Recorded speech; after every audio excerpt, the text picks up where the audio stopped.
Radhe Radhe everyone, welcome to target English success. कैसे हैं आप सब? आई होप आप सब अच्छे होंगे और अच्छे से पढ़ाई कर रहे होंगे। देखिए लास्ट वीडियो पे टेंस एक्सरसाइज का था और आज भी है।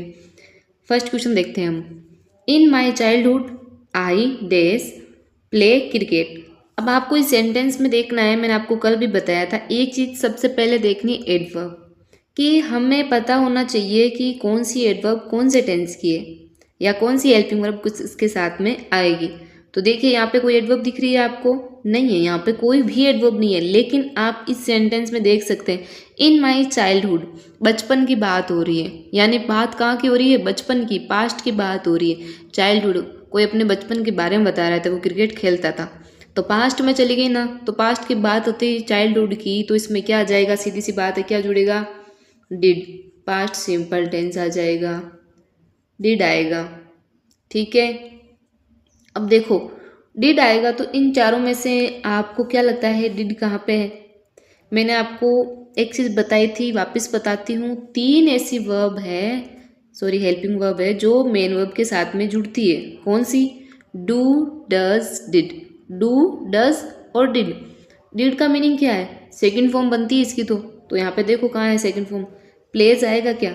नहीं, इसमें डज जुड़ा हुआ है। इस प्लेइंग तो आएगा ही नहीं क्योंकि पास्ट की बात हो रही है।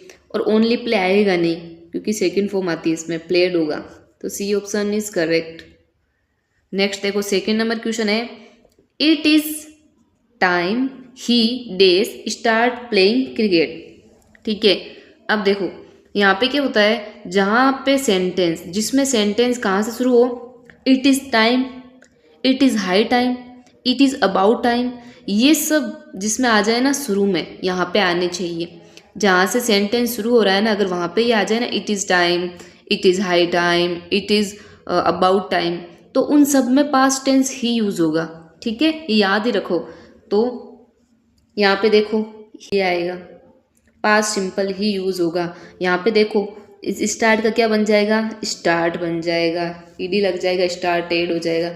ए इज करेक्ट आंसर। देखो विल आएगा नहीं, स्टार्ट्स भी नहीं आएगा क्योंकि इसमें डज जुड़ा हुआ है, और ओनली स्टार्ट नहीं आएगा, इसमें डू जुड़ा हुआ है। हमें यहाँ पे क्या करना है? डिड। क्यों करना है? क्योंकि सेंटेंस किससे शुरू है? ये रूल है, इट इज़ टाइम से शुरू है इसलिए।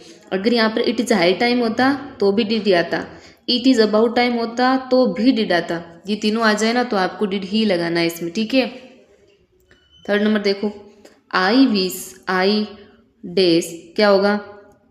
ब्रेकेट आगे, इसमें फिर आगे क्या आ जाएगा? देखो आपको बताना है इन चारों में से क्या आएगा। द चीफ मिनिस्टर, वो उसकी इच्छा है कि काश में क्या होता? मिनिस्टर होता। ठीक है, वो उसकी इच्छा जाहिर कर रहा है। तो यहाँ पे देखो, अगर जैसे मैंने आपको बताया इनमें सेंटेंस इट इज टाइम से हो रहा है तो डिड आएगा, वैसे ही अगर आई विश आ जाए ना जहाँ पे, और इसके साथ में एज इफ भी एक और आता है, एज इफ, इससे सेंटेंस शुरू हो जाए इन दोनों से तो वर आएगा। ये तो रट लो, कंटेस्ट कर लो। देखो आई विश और एज इफ से सेंटेंस शुरू हो रहा हो तो उसके बाद में वर ही आता है, तो क्या जाएगा इसमें? Were. D is correct answer. Next देखो, फोर्थ नंबर क्वेश्चन क्या है?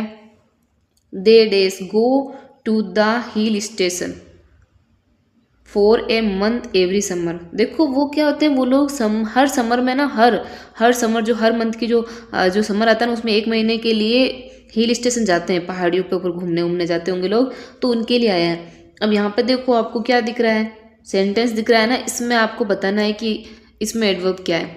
अब देखो यहाँ पे एवरी समर बताया है, वो एक हैबिचुअल है। जब काम हर बार होता रहता है तो उसमें क्या बताया था मैंने आपको? डू डज ही यूज होता है। कोई भी काम हैबिचुअल हो, every year, every month, every day, every week, ऐसा कुछ भी आ जाए ना, एवरी संडे, तो उसमें डू डज ही यूज होगा। अब गो में डू जुड़ेगा या डज क्या होगा? यहाँ पे दे है ना, सब्जेक्ट के अकॉर्डिंग देखना है क्या आएगा। दे के साथ में क्या आता है? डू आता है। ठीक है, और अगर आई वी यू दे के साथ में डू आता है और ही सी इट नेम हो तो डज आएगा। तो यहाँ पे देखो दे के साथ में डू, तो आपको पता है जब मेन वर्ब में डू जुड़ता है तो कोई इफेक्ट नहीं पड़ता है, डू ही रहता है। डू जिसमें जुड़ जाएगा वो वैसे ही रहती है हेल्पिंग वर्ब, तो गो हो जाएगा। ए इज करेक्ट आंसर। और यहाँ पे मान लो दे ना होके ही होता तो यहाँ पे क्या आता? बताओ, यहाँ पे डज आता, और डज मेन वर्ब में जुड़ता तो गो क्या बन जाता? गोज, ये बन जाता।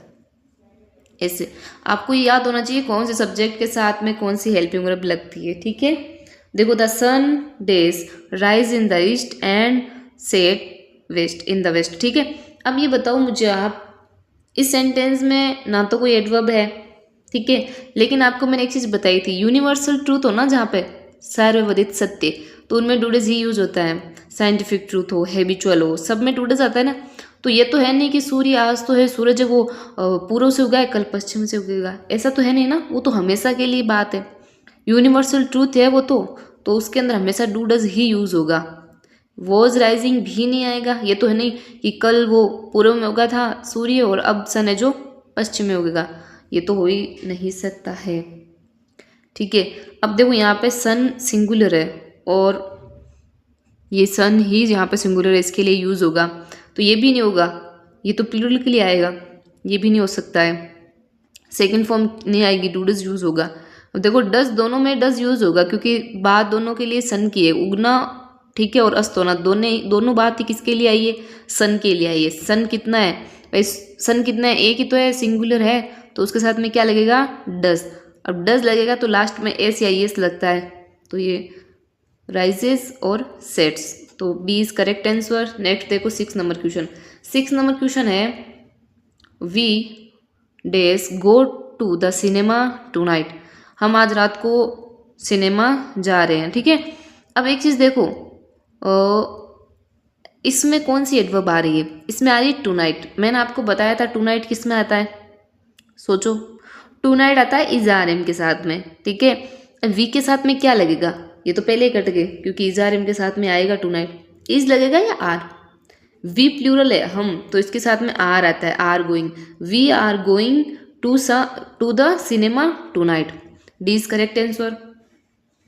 7 नंबर क्वेश्चन देखो, my wife days prepare tea while I write a book, जब मेरी पत्नी खाना बना रही थी तब मैं क्या कर रहा था, वो बोल रहा है कि तब मैं बुक लिख रहा था। एक चीज़ ध्यान से देखो, सबसे पहले आपको ऑप्शन देखने, वाइल आ गया ना, तो वाइल तो मैंने आपको 2-3 में बताया है, तो आपको सबसे पहले ऑप्शन पे जाना है। देखो इस, ये तो प्रेजेंट में तो आएगा ही नहीं, तो ये पहले से ही काट दो, तो होगा ही नहीं भाई। ठीक है, ये भी प्रेजेंट आ गया, ये भी नहीं होगा, ये पास्ट है और ये भी पास्ट है।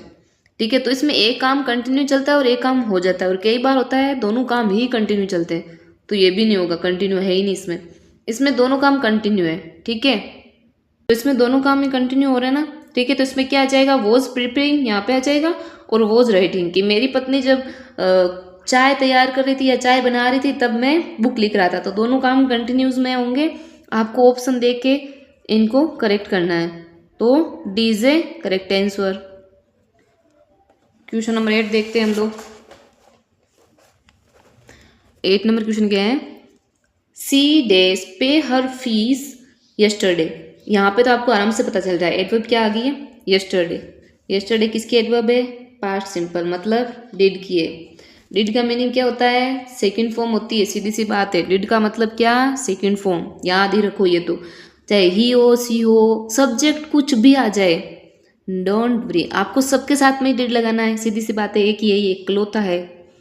तो यहाँ पे क्या आएगा, सेकंड फॉर्म, पे सेकंड फॉर्म है नहीं, पे सेकंड फॉर्म है नहीं, इज पेइंग डिड के साथ में नहीं आ सकता है, पेड सेकंड फॉर्म है, तो C is correct answer. Next देखो 9 नंबर क्वेश्चन है, he days see that film last week, adverb क्या है, सीधी सी बात है, लास्ट वीक है, किसका एडवर्ब है भाई, डिड का।